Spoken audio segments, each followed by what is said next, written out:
નમસ્કાર. એકમ નંબર 6 ના MCQ આપણે કરી રહ્યા છીએ. MCQ માં જોઈએ અહીંયા શું આપેલું છે તો કે 27 અંશ સેલ્સિયસ તાપમાને પાણીનું વાયુમાં રૂપાંતર કરતા એન્થાલ્પીમાં થતો ફેરફાર 30 કિલો જૂલ પર મોલ છે.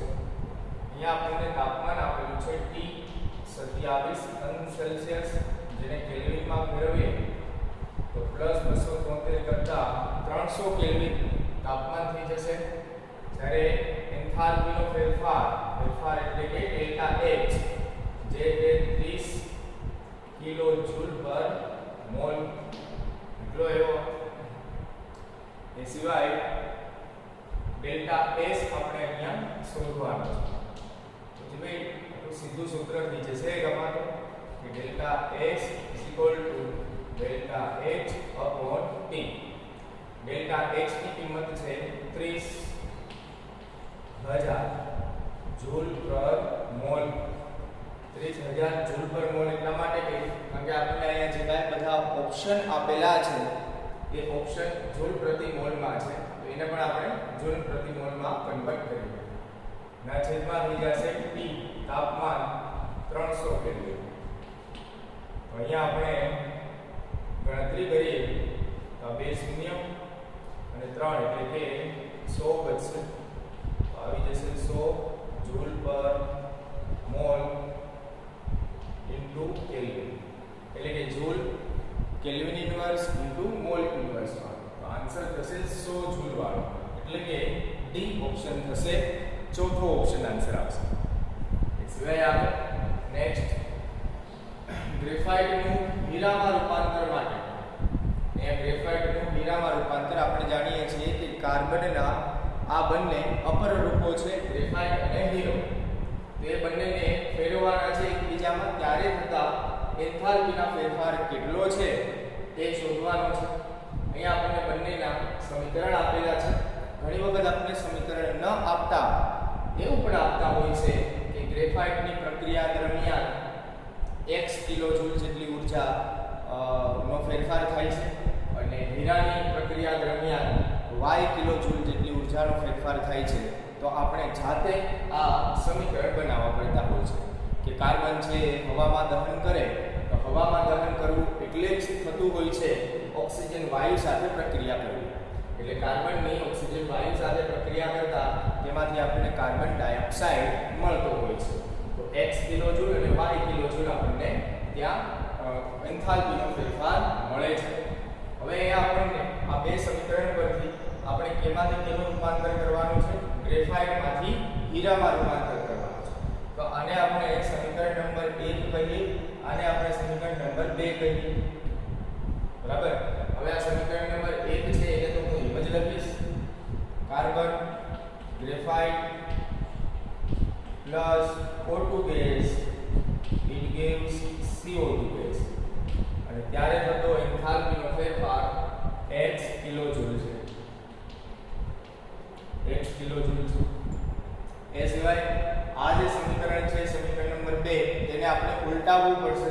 ઉલટાવવાનું કારણ શું થાય? તો ઉલટાવવાનું કારણ એ બની શકે કે અહીંયા આપણે ગ્રેફાઇટનું હીરામાં રૂપાંતર કરવાનું છે. અને ગ્રેફાઇટનું હીરામાં રૂપાંતર કરવું હોય જેથી કરીને આપણે એનો ફેરવવું પડશે, સમીકરણ ઉલટાવવું પડશે. અને તે ઉલટાવે તે પ્લસ મૂલ્ય છે એ મૂલ્ય કેવું થઈ જાય? માઈનસ y કિલોજૂલ થઈ જશે. હવે બંને સમીકરણનો કરવાનો સરવાળો. તો હીરાની ડાબી બાજુ અને જમણી બાજુ જોઈએ. આ CO2 કેન્સલ થશે, આ O2 અને આ O2 કેન્સલ થશે. વધશે શું?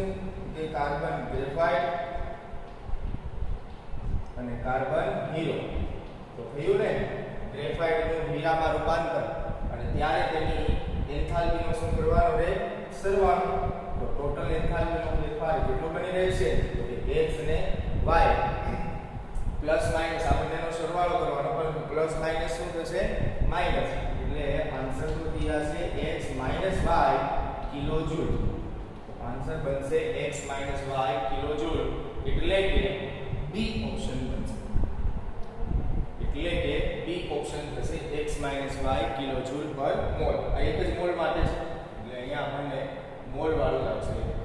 તો x y કિલોજૂલ પર મોલ આન્સર થશે B. બીજું નેક્સ્ટ MCQ જો ખાલી જગ્યાએ એસિડ બેઝ માટે તટસ્થીકરણ ઊર્જા 57.32 કિલોજૂલ છે. હવે આ તટસ્થીકરણની આપણને ખબર છે કે એસિડ અને બેઝ છે જ્યારે એકબીજામાં મિશ્ર કરવામાં આવે ત્યારે તે તટસ્થીકરણની પ્રક્રિયા થતી હોય છે અને એ તટસ્થીકરણની પ્રક્રિયા દરમિયાન જે ઊર્જાની આપલે થતી હોય, ખરેખર તો એ ઉષ્માક્ષેપક જ હોય છે તટસ્થીકરણ પ્રક્રિયા, એટલે કે ઊર્જા છે એ બહાર ફેંકતું હોય છે વાતાવરણમાં, પ્રણાલીમાંથી પર્યાવરણમાં જતી હોય છે તટસ્થીકરણ ઊર્જા. અને તે કેટલી ઊર્જા જે છે 57.32 કિલોજૂલ. આ 57.32 કિલોજૂલ ઊર્જા છે માત્ર ને માત્ર જ્યારે એસિડ અને બેઝનું તટસ્થીકરણ થાય ત્યારે જ ઉત્પન્ન થતી હોય છે, ત્યારે જ છૂટી પડતી હોય છે. એટલે આ તટસ્થીકરણ ઊર્જા અહીંયા આપણને આપેલી છે 57.32 કિલોજૂલ. અને આની આ ઊર્જા છે એ જો કેલરીમાં આપેલી હોય તો એ 13.1 કિલો કેલરી જેવું થતું હોય છે. પણ એ કિલો કેલરીમાં તેનું મૂલ્ય છે, અહીંયા તો કિલો જૂલમાં છે. એનો કોઈ તકલીફ નથી. વાત એ છે કે આ ઊર્જા કોના માટે હોય છે? તો કે આ ઊર્જા હોય છે પ્રબળ એસિડ પ્લસ પ્રબળ બેઝ. કયા કયા એસિડ અને બેઝ? બંને પ્રબળ હોવા જોઈએ. એસિડ પણ પ્રબળ હોવો જોઈએ અને બેઝ પણ પ્રબળ હોવો જોઈએ, ત્યારે તે ઊર્જા એટલી છૂટી પડતી હોય છે તટસ્થીકરણની. એ એક કોન્સ્ટન્ટ છે, એ એક અચળાંક પ્રકારે છે કે જે અચળ વેલ્યુ હોય છે. તેમાં ફેરફાર થતો હોય, કદાચ પ્રબળ એસિડ ને પ્રબળ બેઝ ફેરવીએ તો થોડો ફેરફાર થતો હોય, 57.32 ના બદલે 57.15 કે 45 કે એ રીતે. પણ એમાં મોટા મોટા પ્રમાણમાં તો 57.32 કિલોજૂલ ઊર્જા થતી હોય છે. તો અહીંયા આપણે એ નક્કી કરવાનું રહ્યું કે આ જે પેર આપેલી છે, જોડકા આપેલા છે એસિડ અને બેઝના, તેમાંથી કયા જોડકો એ પ્રબળ એસિડ અને પ્રબળ બેઝનું છે એ આપણે ચેક કરવાનું થશે. પહેલું છે CH3COOH, એસિટિક એસિડ. તો એ તો થઈ જાય નિર્બળ એસિડ. અને KOH છે એ પ્રબળ બેઝ. એ સિવાય HNO3 છે એ પ્રબળ એસિડ છે. અને LiOH છે એ પ્રબળ બેઝ છે. લિથિયમનો હાઇડ્રોક્સાઇડ એ પ્રબળ બેઝ તરીકે વર્તતો હોય છે. એ સિવાય HCl અને NH4OH માં HCl છે એ પ્રબળ એસિડ છે, જ્યારે એમોનિયમ હાઇડ્રોક્સાઇડ એ નિર્બળ બેઝ છે. પછી HCOOH છે વળી પાછું નિર્બળ એસિડ છે અને આ છે એ પ્રબળ બેઝ છે KOH. બરાબર. તો કઈ એવા જોડકામાં પ્રબળ એસિડ અને પ્રબળ બેઝ બંને આવ્યું? તો કે જે અહીંયા બી ઓપ્શન વાળા. અને આ બી ઓપ્શન વાળા HNO3 અને લિથિયમ હાઇડ્રોક્સાઇડ ને જ્યારે કોઈ એક બીકરમાં ભેગા કરવામાં આવશે ત્યારે તટસ્થીકરણની પ્રક્રિયા થતા હોય ત્યારે તેમાંથી 57.32 કિલોજૂલ જેટલી ઊર્જા મુક્ત થતી હોય છે. તો આન્સર થશે બી. બીજું પ્રબળ એસિડ પ્લસ પ્રબળ બેઝ વાળું. નેક્સ્ટ MCQ જોઈએ. એમાં મેં ઓપ્શન નથી લખ્યા, પણ ઓપ્શનની કોઈ જરૂરિયાત પણ નહીં પડે, સીધો જ આન્સર બનશે. આ હીરો અને ગ્રેફાઇટના જેવું જ થશે, એમાં કંઈ. અહીંયા તમે જોશો કે બે સમીકરણ આપેલા છે, S + 3/2O2 અને SO3 + 2x કિલો કેલરી. એટલી ઊર્જા છૂટી પડે. SO2 + 1/2 O2 it gives SO3 + y kilo calorie. એટલી ઊર્જા છૂટી પડે. તો આપણે શોધવાનું છે SO2 ની સર્જન એન્થાલ્પી. હવે SO2 ની સર્જન એન્થાલ્પી ત્યારે મળે કે જ્યારે SO2 નું સર્જન થાય, એટલે કે SO2 બને. તો આપણે આ બે સમીકરણ પરથી એને આડાવડા ગમે તેટલા કરી શકો બંનેને, બરાબર, એ રીતે ગોઠવી અને SO2 નું સર્જન થતું હોય, એટલે કે આપણને SO2 છે એ પ્રોડક્ટ તરીકે મળતી હોય, નિપજ તરીકે મળતી હોય, તે રીતે આપણે આ બંને સમીકરણને ગોઠવવાના રહે. તો જે ભાઈ આને હું કહી દઉં સમીકરણ નંબર 1 અને આ કહી દઉં સમીકરણ નંબર 2. હવે SO2 છે તેની સર્જન એન્થાલ્પી શોધવી છે, એટલે કે એનું સર્જન કરાવવાનું થાય. તો આ SO2 છે કયા સમીકરણમાં છે? બીજા સમીકરણમાં. તો પહેલું સમીકરણ છે તો એમ જ આવશે અને બીજું સમીકરણ છે તેને ઉલટાવી દેવામાં આવશે.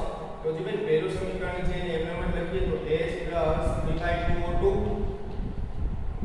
it gives SO3 અને ત્યારે એન્થાલ્પીનો ફેરફાર 2x કિલો કેલરી છે. એ સિવાય આ બીજા સમીકરણને ઉલટાવી દેતા SO3 it gives SO2 plus 1/2 O2 ત્યારે તેની એન્થાલ્પીનો ફેરફાર થઈ જશે y કિલો કેલરી. શા માટે y માઈનસ y થઈ ગયું? કારણ કે તેને ઉલટાવી નાખ્યું. પ્લસ નું એ શું થઈ જાય? માઈનસ થઈ જાય. એટલે કે જે ઊર્જા મેળવાતી હોય એ ઊર્જા શું થઈ જાય? ગુમાવવા માટે. તો એ રીતે થશે. અને આ બંનેનો આપણે સરવાળો કરીએ તો તમે જો 13 ની ડાબી બાજુ અને જમણી બાજુ છે એ અમુક કેન્સલ આઉટ થઈ જશે. દાખલા તરીકે SO3 કેન્સલ થઈ ગઈ.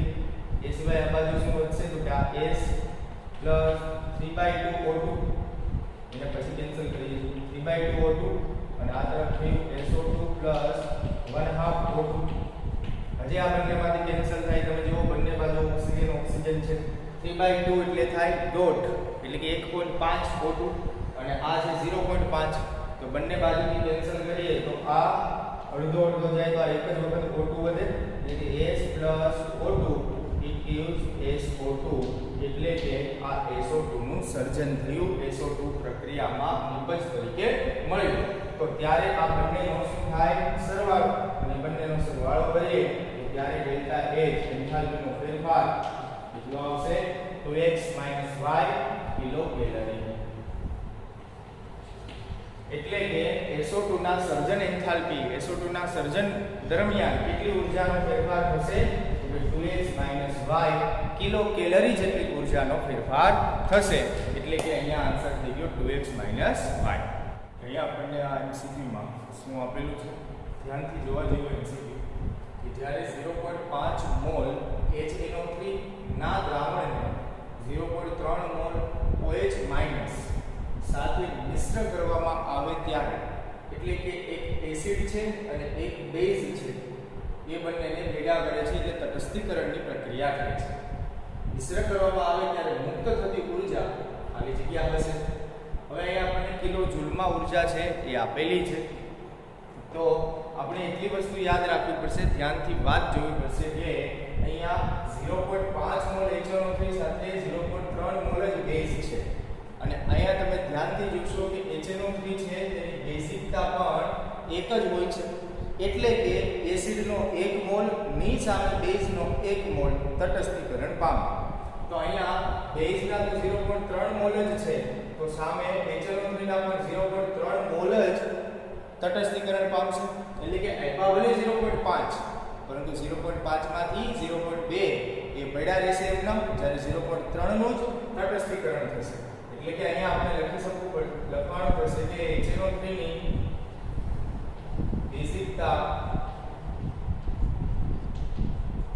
1 હોવાથી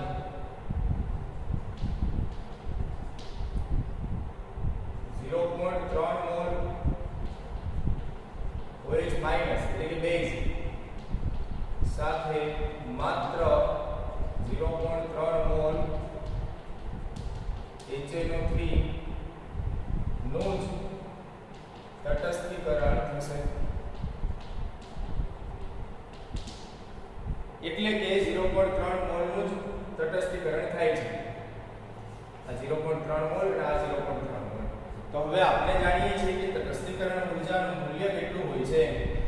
તટસ્થીકરણ ઊર્જા કિલો જૂલમાં કેટલું હોય છે? 57.1 કિલો જૂલ પર મોલ. એટલે આનો મતલબ એ થાય કે 1 મોલ જેટલી ઊર્જા હોય, 1 મોલ જેટલી જથ્થો હોય ત્યારે 57.1 કિલો જૂલ જેટલી ઊર્જા છૂટી પડતી હોય, કારણ કે તટસ્થીકરણની પ્રક્રિયા એ ઉષ્માક્ષેપક હોય છે. તો અહીંયા આપણે આ રીતે ત્રિરાશિ મૂકી શકીએ, સમજી શકીએ આના પરથી કે 1 મોલ ત્યારે કેટલી ઊર્જા છૂટી પડે? તો 57.1 કિલો જૂલ. તો અહીંયા તો આપણે કેટલા મોલનું જ તટસ્થીકરણ થાય છે? 0.3 મોલ હોય તો કેટલા થઈ જાય?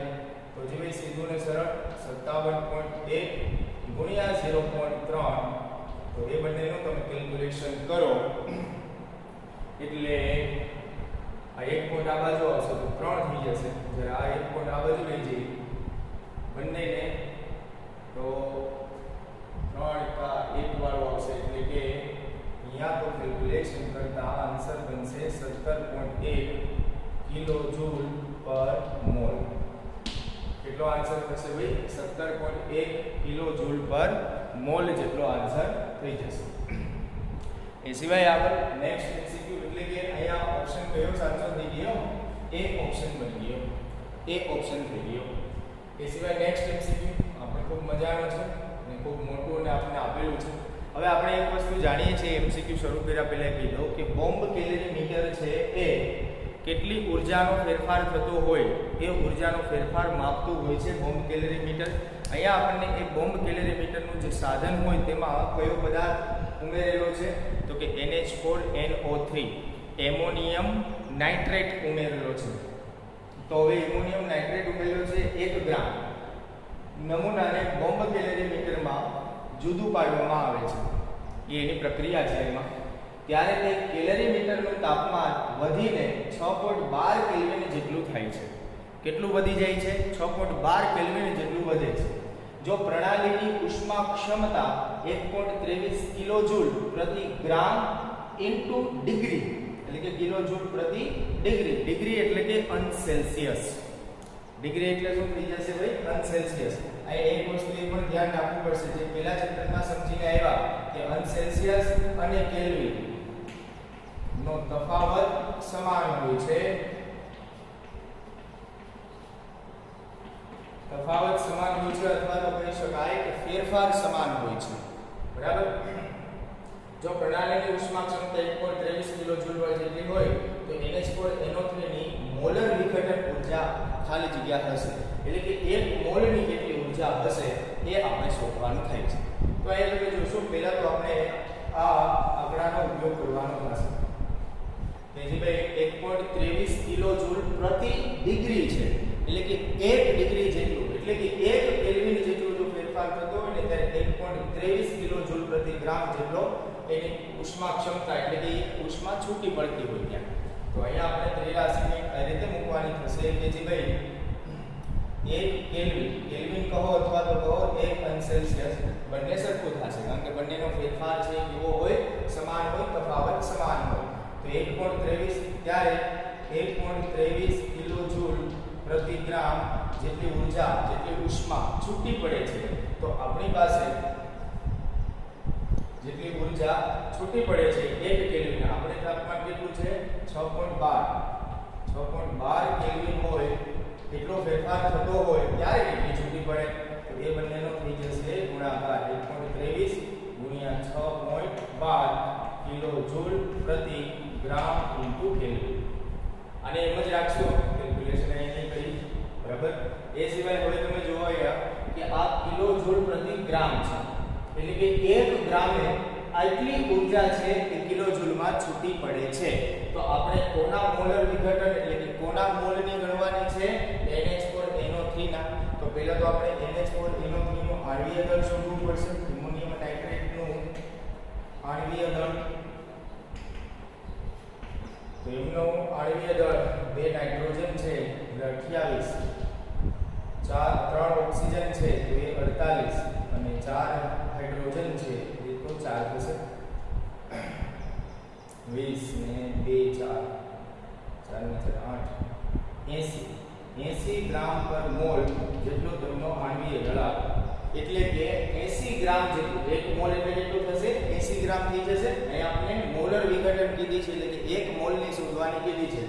તો 1 મોલ એટલે એનું કેટલું વજન થઈ જશે? 80 ગ્રામ. 1 ગ્રામ માટે એટલી છે, તો 80 ગ્રામ માટે કેટલી? તો આપણે એ રીતની ત્રિરાશિ મૂકવાની થશે કે જે ભાઈ 1 ગ્રામ તો 1.23 ગુણ્યા 6.12 કિલોજૂલ જેટલી ઊર્જા, તો 80 ગ્રામ જેટલું હોય તો કેટલી થાય? તો કે જે ભાઈ 1.23 ગુણ્યા 6.12 ગુણ્યા 80, આ ત્રણેયનો કરી દેવાનો થાય ગુણાકાર, અને ત્રણેયનો ગુણાકાર કરશું એટલે એ આન્સર થઈ જશે 480 ને 400 ની ઉપર થઈ જશે. આ બંનેનો ગુણાકાર કરો તો 8 6 48, એટલે કે 480 થઈ ગયા છે. 480 કરતા વધારે હોવો જોઈએ. આ તો 400 થી નીચે, ને આ બંને તો ખૂબ જ નીચે, 400 થી વધારે એટલે માત્ર છે -602 કિલોજૂલ પ્રતિ મોલ. એટલે કે આન્સર થશે ડી ઓપ્શન. બીજો ઓપ્શન અહીંયા આન્સર થશે. તમે જોશો અહીંયા આપણને ઘણી બધી વસ્તુઓ ખબર હોવી જોઈએ ત્યારે જઈને આપણે એમસીક્યુ છે એ સોલ્વ કરી શકીએ. પ્રતિ ડિગ્રી કીધું છે એટલે આપણે ઘણા છે અહીંયા ફસાઈ જાય કે ડિગ્રી એટલે તો અનસેલ્સિયસ થાય. અહીંયા તો કેલ્વિન આપ્યું છે તો કેલ્વિનને અનસેલ્સિયસમાં ફેરવે તો જે એ જવાબ છે ગડબડ થઈ જાય, કહેવાનો મતલબ જવાબ મળશે જ નહીં. તો અહીંયા આપણે ખબર હોવી જોઈએ કે બંનેનો તફાવત, બંનેનો ફેરફાર છે એ સમાન હોય છે એટલે આપણે કેલ્વિનને અનસેલ્સિયસ માની લઈ શકીએ. તો ત્યારે 1.23 તો 6.12 કેટલી અને પછી એમોનિયમ નાઇટ્રેટનો આ વિદળ ગણ્યું છે 80 ગ્રામ પર મોલ થાય એટલે 1 મોલમાં 80 ગ્રામ હોય. 1 ગ્રામની એટલી થાય છે તો 80 ગ્રામની કેટલી તો એ ત્રણેયનો ગુણાકાર થશે. ત્રિરાશિ મુકતા આન્સર થશે -602 કિલોજૂલ પર મોલ. એ સિવાય આગળ જોઈએ નેક્સ્ટ એમસીક્યુ. આપણે એવું જ કંઈક છે કે ભાઈ કાર્બન અને કાર્બન મોનોક્સાઇડની દહન એન્થાલ્પી અનુક્રમે. અચ્છા જી, તો બે અહીંયા સમીકરણ બનશે. એક તો બનશે કાર્બનનું દહન. જે ભાઈ કાર્બનનું દહન એટલે કે કાર્બનની પ્રક્રિયા ઓક્સિજન વાયુ સાથે અને કાર્બનની ઓક્સિજન વાયુ સાથે પ્રક્રિયા થાય એટલે એમાંથી તો એક જ વસ્તુ મળે કાર્બન ડાયોક્સાઇડ. અને તે વખતે કેટલી ઊર્જાનો ફેરફાર છે તો કે ભાઈ ત્યારે ઊર્જાનો ફેરફાર છે -393.5 કિલોજૂલ પર મોલ. ત્યારે કેટલો ફેરફાર છે -393 કિલોજૂલ પર મોલ. અને પછી બીજું છે કાર્બન મોનોક્સાઇડ ની દહન એન્થાલ્પી. કાર્બન મોનોક્સાઇડ વાયુ અવસ્થા જેનું આપણે હવાની હાજરીમાં પ્રક્રિયા કરીએ એટલે કે દહન કરીએ તો તેમાંથી પણ આપણને CO2 જ મળતું હોય છે અને ત્યારે તેની એન્થાલ્પીનો ફેરફાર મળે છે આપણને -283 કિલોજૂલ પર મોલ. એટલું મળે છે. હવે આપણે શોધવાનું શું છે તો કે કાર્બન મોનોક્સાઇડની સર્જન એન્થાલ્પી શોધવાની છે. એટલે કે આ જે સમીકરણ નંબર પહેલું અને આ જે સમીકરણ નંબર બીજું છે એમાંથી કાર્બન મોનોક્સાઇડ ક્યાં છે તો બીજા સમીકરણમાં. એટલે એમાંથી કાર્બન મોનોક્સાઇડ સર્જન એટલે કે પ્રોડક્ટમાં આવવું જોશે, નિપજમાં આવવું જોશે એટલે કે બીજા સમીકરણને ફેરવવું પડશે. પહેલું સમીકરણ તો એમ જ લખાશે એટલે પહેલું સમીકરણ તેમ જ carbon solid plus O2 gas CO2 gas અને ડેલ્ટા H ની કિંમત છે તેની -393.5 કિલોજૂલ પર મોલ. અને બીજા સમીકરણને ઉલટાવતા તો આ CO2 ગેસ પ્લસ માંથી મળશે CO gas plus 1/2 O2 gas અને તેની એન્થાલ્પીનું મૂલ્ય છે 283 કિલોજૂલ પર મોલ. હવે તમે જોશો કે માઈનસ હતું એ કેવું થઈ ગયું પ્લસ થઈ ગયું કારણ કે બદલાવી દીધું. નિપજને પ્રક્રિયકને નિપજ બનાવ્યું એટલે બદલાવી દીધું. અહીંયા આપણે જોઈશું કે શું કેન્સલ થશે તો જે ભાઈ કાર્બન તો કઈ કેન્સલ નહીં થાય. કાર્બન જ રહેશે. કાર્બન સોલિડ CO2 છે એ કેન્સલ થશે અને એક અડધો O2 છે ને અહીંયા આખો O2 છે. એક O2 છે ને અહીંયા 0.5 છે. 0.5 કેન્સલ થશે એટલે કે આ 1/2 O2 ગેસ બચશે અને જેમાંથી થઈ જશે કાર્બન મોનોક્સાઇડ. એટલે કે કાર્બન મોનોક્સાઇડની સર્જન થઈ ગયું, અહીંયા બની ગયું. અને જ્યારે આની ઊર્જાનો શું થશે સરવાળો. તો સરવાળો થતા ડેલ્ટા H -110.5 કિલોજૂલ પર મોલ આન્સર બનશે. કારણ કે -393.5 પ્લસ 283 પ્લસ માઈનસ શું થશે માઈનસ. તો 393.5 માંથી 283 બાદ કરીએ એટલે 110.5 કિલોજૂલ પર મોલ એટલે કે માઈનસ વાળો. જો એ બંને હાજર છે પરંતુ માઈનસ વાળો આવશે એટલે કે ડી ઓપ્શન થશે. ચોથો ઓપ્શન થશે. અહીંયા માઈનસ વાળું શા માટે તો કે મોટો આંકડો છે એની આગળ માઈનસ નિશાની છે. તો આ રીતે આપણે કાર્બન મોનોક્સાઇડની સર્જન એન્થાલ્પી શોધી શકીએ છીએ. સિવાય આજે H2 અને Cl2 હાઇડ્રોજન અને ક્લોરીન વાયુની બંધન ઊર્જા અનુક્રમે 430 કિલોજૂલ પર મોલ અને 240 કિલોજૂલ પર મોલ છે તથા HCl માટે ડેલ્ટા H બરાબર -90 કિલોજૂલ પર મોલ છે. તો HCl ની બંધ એન્થાલ્પી ખાલી જગ્યા થશે. તો જે આમાં તો સૂત્ર એ રીતે બની જાય કે એન્થાલ્પીનો ફેરફાર ઇક્વલ ટુ પ્રક્રિયક કોણ કોણ થઈ જાય H2 અને Cl2 અને તેમાંથી જ તે HCl મળે એટલે પહેલા તો આપણે ક્રિયા લખી દઈએ કે કઈ રીતે થશે. તો કે ભાઈ H2 plus H2 gas plus Cl2 gas it gives HCl. અને આ થઈ જશે 1/2, આ થઈ જશે 1/2, એટલે રિએક્શન બેલેન્સ થઈ ગઈ. અહીંયા તો સમીકરણ કંઈક આ રીતે બની જશે ડેલ્ટા H કૌંસમાં પ્રક્રિયક એટલે કે 1/2 H2 ની બંધન ઊર્જા પ્લસ 1/2 Cl2 ની બંધન ઊર્જા જે નિપજ હોય એ થઈ જશે માઈનસ, એટલે કે HCl ની બંધન ઊર્જા જે આપણે શોધવાની છે. આ HCl ની બંધન ઊર્જા જે આપણે શોધવાની છે. ડેલ્ટા H ની કિંમત આપેલી છે -90, 1/2 H2 ની બંધન ઊર્જા એ છે 430 પ્લસ 1/2 Cl2 ની બંધન ઊર્જા જે છે 240 કૌંસની બહાર નીકળ્યો આ HCl ની બંધન ઊર્જા. જે આ રીતે હવે આપણે આને વધારે જે આપણે સાદું રૂપ આપી દઈએ એટલે કે -90 આ ભાગાકાર થશે 430 એટલે કે 215 પ્લસ 120 માઈનસ HCl ની બંધન ઊર્જા. હવે HCl ની બંધન ઊર્જા છે આ બાજુ આવે તો પ્લસ થઈ જાય અને -90 છે આ બાજુ આવે તો એ પણ પ્લસ થઈ જાય, એટલે કે HCl ની બંધન ઊર્જા બરાબર 215 અને 120 એટલે કે 335 પ્લસ 90 એટલે થઈ જશે 335 અને પ્લસ 90 એટલે કે નો સરવાળો થઈ જશે 5 ના 5 9 ને 3 12 જેવી 1 અને 3 ને 1 4 425 કિલો જૂલ પર મોલ. એ આન્સર થઈ જશે 425 કિલો જૂલ પર મોલ, એટલે કે બી આન્સર થશે, બીજો આન્સર થશે 425 કિલો જૂલ પર મોલ. તો આ રીતે આપણે બંધન ઊર્જા શોધી શકીએ છીએ. બંધન ઊર્જા માટે આવું જ સમીકરણ અથવા તો આ જ રીતના સૂત્ર શા માટે વાપરવામાં આવે? કારણ કે જે એન્થાલ્પીનો ફેરફાર હોય છે એ રાસાયણિક પ્રક્રિયા દરમિયાન એ કયો હોય છે? તો કે આને બંધ તોડવા માટે એ બંનેનો સરવાળો થાય અને તેમાંથી HCl છે એ બને છે. જ્યારે બંધ તોડવાની હોય ત્યારે ઊર્જા આપવાની હોય છે અને બંધ તૂટે ત્યારે ઊર્જા છૂટી પડતી હોય છે. જ્યારે બંધ તોડવો હોય છે પ્રક્રિયા થશે ત્યારે શું થશે? તો કે H2 અને Cl2 નો બંધ તૂટશે. બંધ તૂટવા માટે આપણે ઊર્જા શું કરવી પડે? આપવી પડે. એટલા માટે જો તમે બંને મૂલ્ય કેવા છે? પ્લસ છે.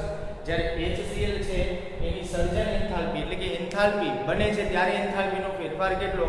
તો કે હાઇડ્રોજનનો પરમાણુ અને ક્લોરીનનો પરમાણુ જોડાશે ત્યારે અમુક ઊર્જા છૂટી પડશે. છૂટી પડશે એટલે એનું મૂલ્ય કેવું આવે? માઈનસ. એટલે કે એ મૂલ્ય કેટલું છે? -90 કિલો જૂલ પર મોલ. એટલા માટે આપણે HCl ની બંધન ઊર્જા કેટલી છે એ જોડાશે ત્યારે કેટલી ઊર્જાની જરૂરિયાત હશે એને એ આપણે શોધવું હોય તો કઈ રીતે શોધી શકીએ? તો કે ટોટલ જે ઊર્જા છે તેમાંથી આપણે આ રીતે આ જે સરવાળો થશે એમાંથી HCl ની જે બંધન ઊર્જા વખતે જે છૂટી પડી ગઈ છે ઊર્જા તેને બાદ કરીએ તો આપણને અહીંયા HCl ના જોડાણ વખતે બંધન વખતે કેટલી ઊર્જા વપરાણી હશે એ આપણને મળે 425 કિલો જૂલ પર મોલ. તો આન્સર થશે બી ઓપ્શન, બીજો.